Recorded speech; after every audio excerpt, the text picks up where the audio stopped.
Alright, this is a quick video on NFL football best ball strategy. Okay, you will have a roster of 20 players. You will be assigned a draft position between 1 to 12.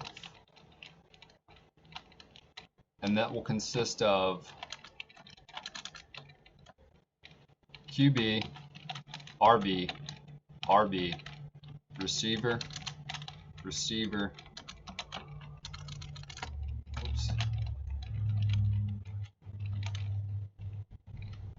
tight end, and flex. Okay. And normally the old school strategies, a lot of people still recommend to draft RBs. A lot of players will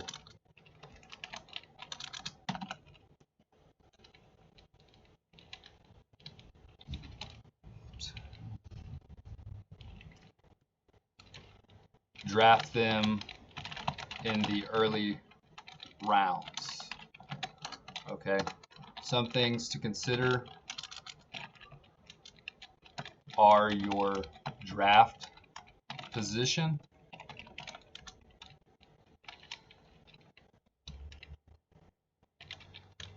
I would recommend drafting an RB between 1 to 6. If you get the first pick or second pick, 1 through 6 would be a good selection. And you could do it even if you're like the 7th pick. It just depends on what players are left. Receivers for 7 through 12.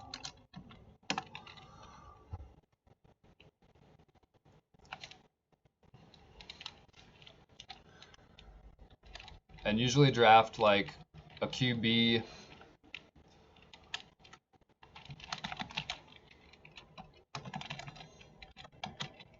in later rounds. I would say like 6 to 10.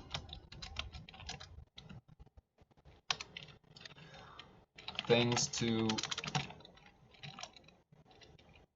pay attention to would be bye weeks, positional stacking, and I consider this new best ball is like the modern standard of fantasy. It doesn't include defenses or kickers.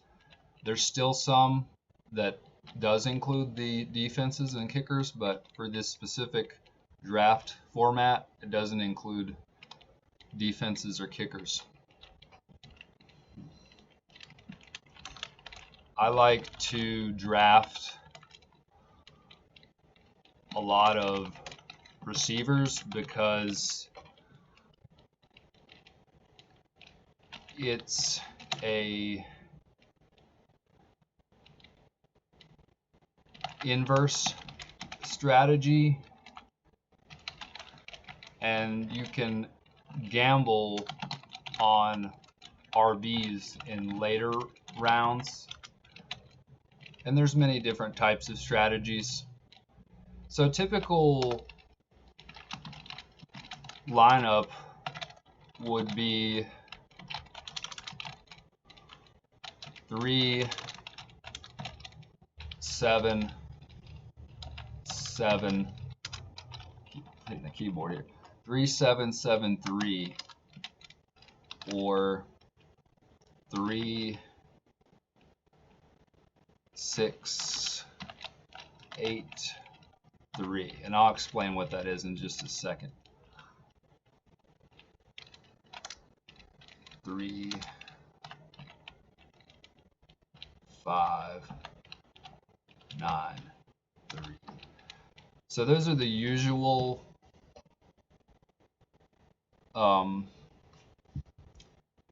numbers that you'll see if you see other players drafting. So what does that mean? So the first number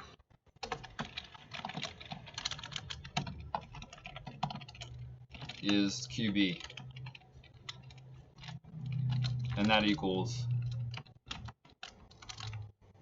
3 players, 7 running backs, 7 receivers, and 3 tight ends. It is suggested that you have at least one backup for the QB and tight end positions.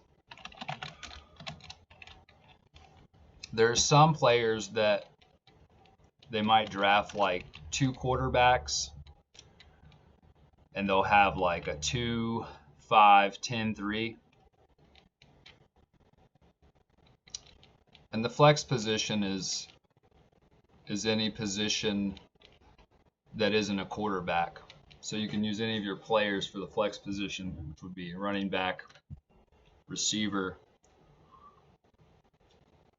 and tight end.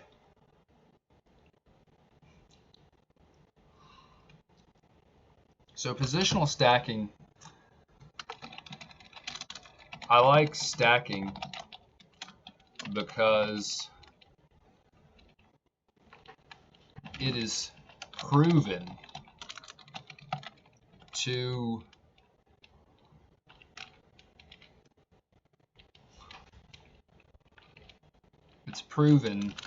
in winning lineups. If you get on these sites right now and you look at the winning rosters of previous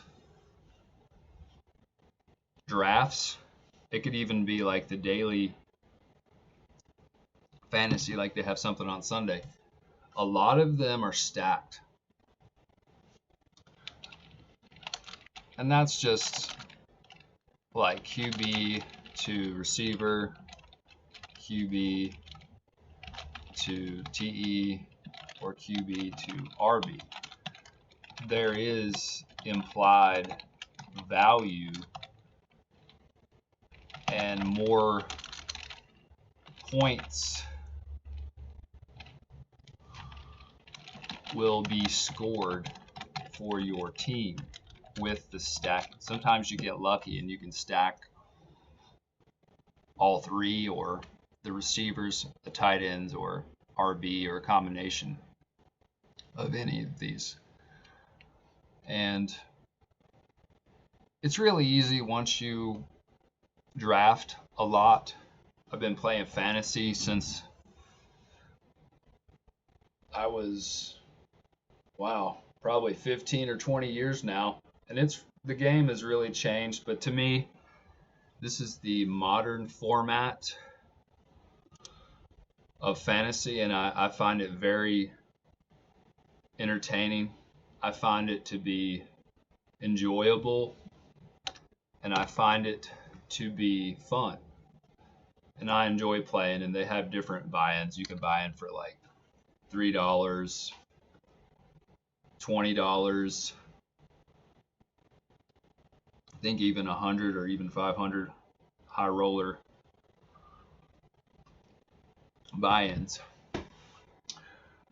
Okay, so see if I covered everything here. We'll review it really quickly. So depends on your draft position. Typically the running backs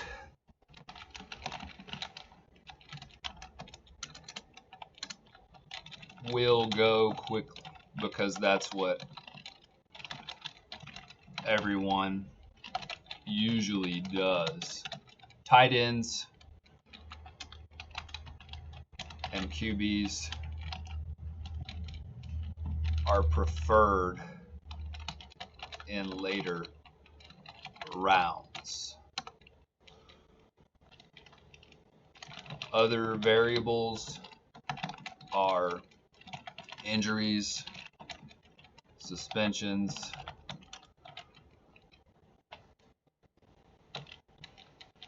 and players' age.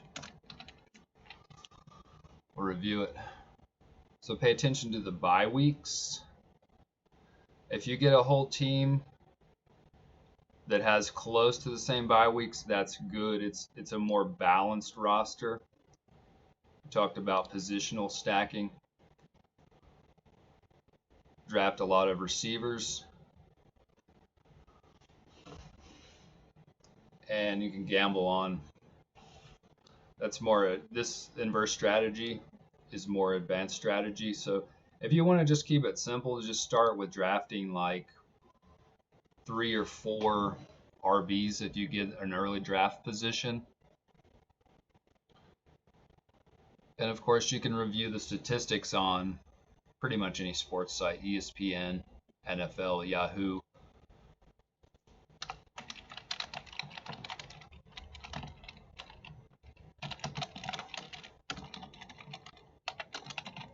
Write that down.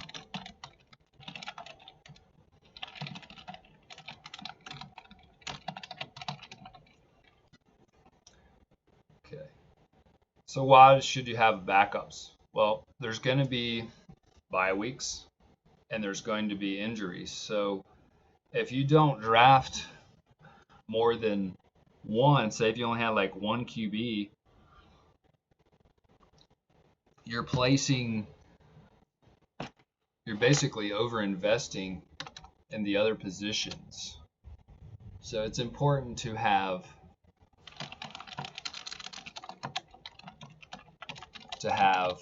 backup positions.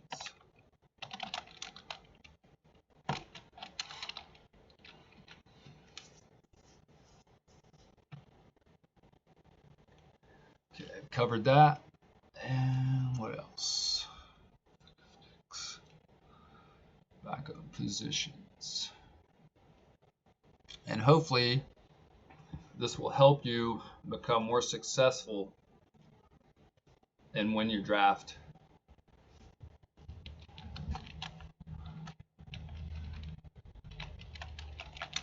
Oh, another thing is in the 12 best ball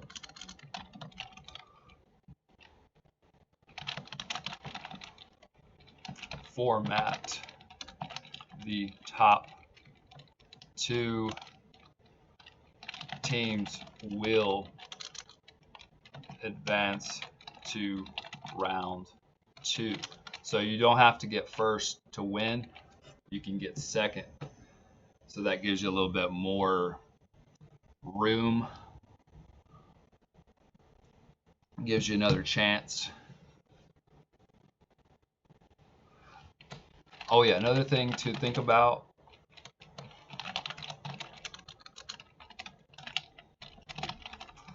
is the later weeks of the season.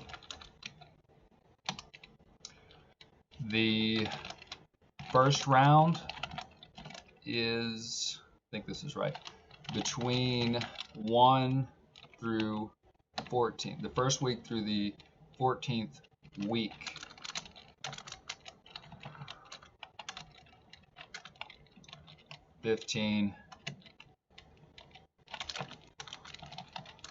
Man, typing.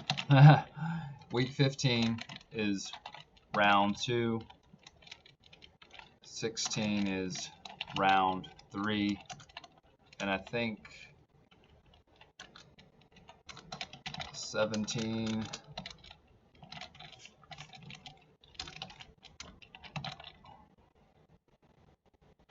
is round 4, which would be the final. Okay, so in the later weeks, there might be teams that are using backup players because they're already in the playoffs and they don't want to put their starters in. So you have to think about maybe backup running backs backup receivers during those weeks. And it can get really tricky when you get into the later weeks.